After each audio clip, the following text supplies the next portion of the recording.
Welcome to episode 1 of Loft Talk, and today we're going to discuss when will the housing market crash. Welcome to Loft Talk. So to discuss accurately when will the market crash, let's discuss the crash everyone's referencing. 2008 to 2010 was a terrible time financially, not just for America, but for the entire world. The entire global market saw a large shift financially, and it was all on the backs of the U.S. mortgage. Now let's discuss why the U.S. mortgage had to do with this at all. Well, what happened was banks were selling groups of mortgages to each other back and forth. This is called notes. And these notes are being sold back and forth as a much higher grade than what they actually were.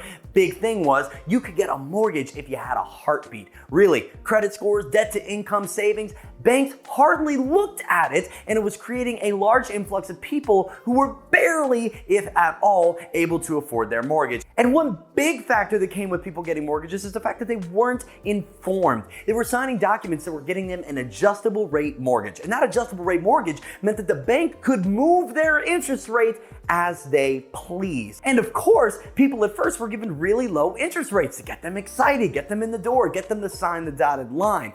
But then when everything came crashing down at the end of 2008 into 2009, when it was found out that all these mortgages that were being bought and sold in bundles from bank to bank to bank was all corrupt. People were lying about what a certain grade of a mortgage was. C packages were labeled as A packages. For more information, watch The Big Short, great movie. And everything came tumbling down. And the moment it started was when banks said, okay, that adjustable rate mortgage, yeah, it's 8% now, 9% now, 10% now. And guess what? These people who were not informed and were not really pre-qualified to get a mortgage no longer could afford the mortgage, leaving us in an unforeseen economic crisis. Now, let's discuss why that won't happen again. Well, with all the regulations put in place, all of the eyes that are on the mortgage industry after what happened, and all the eyes on these banks after what happened, we will not see another mortgage crisis like that. The amount of pre-qualification that goes into it, the amount of documentation that goes into it, and all of the lending process, the underwriting process that goes into you actually getting a mortgage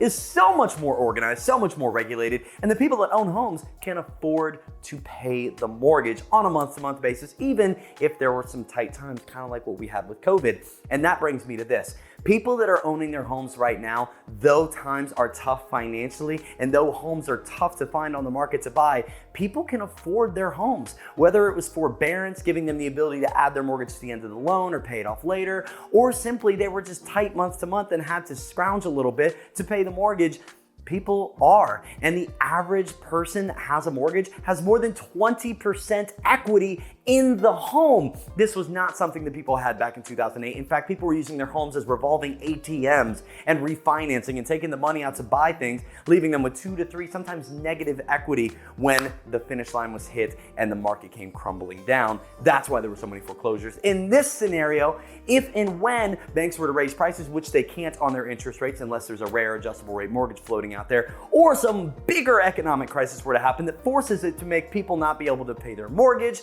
here's what's going to happen. People aren't going to foreclose. They're simply going to sell their property because they have enough equity to sell it and make some money, and then they'll rent for the time being. So that's my direct answer. I do not believe the market will crash. And in fact, many statistics are showing that we're going to see this hot sellers market, this lacking of inventory per the amount of buyers we have for the next 2 to 3 years minimum. So if you're waiting for the market to crash to get yourself a deal, you are going to be sad in 3 years when prices have just continued to go up and you could have gotten in when it was lower, and you're going to be sitting there just twiddling your thumbs, probably still renting. So get that mindset out of here. The market's not going to crash. Prices are still going up. If you're still looking to buy, now is the time. And that was our first episode of Loft Talk.